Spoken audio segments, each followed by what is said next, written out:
With chatter about the coming winter picking up, I'm reminded of the story of the farmer asked by his farmhands if the winter would be harsh.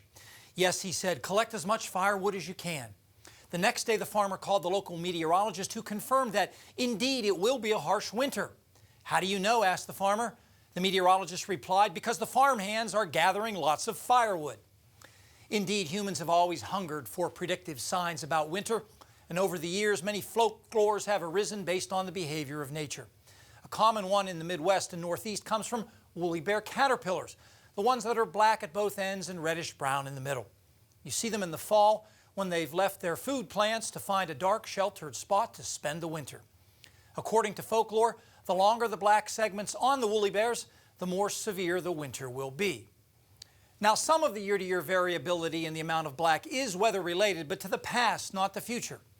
Typically, a wet summer means larger black segments because lots of rain means it was likely a good growing season. So the caterpillars ate more and grew bigger. So it's really a measure of the past season and not an indicator of the future. In addition, the coloring depends on the caterpillar's age.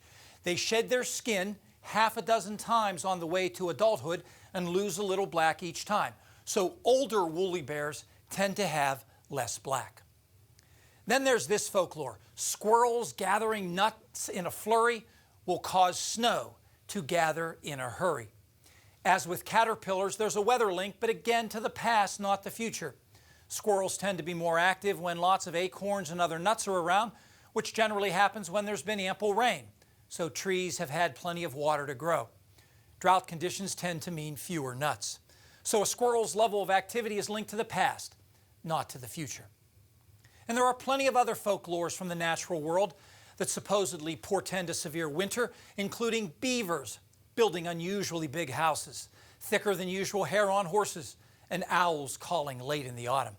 Some from the plant world include onions with tough skins, corn husks that are thick and tight, and pine cones opening early. And from the insect world, unusually high anthills, crickets in the chimney, and lots of spiders in the fall are said to be signs of a harsh winter ahead. In the end, much of nature does react in fairly predictable ways to the current and past weather. So to the extent to which the past determines the future, there are predictive signs in nature.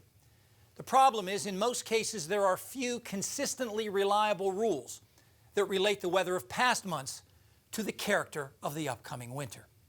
But we do have good predictability in the 3 to 7 day range. Stay tuned. The extended forecast is next.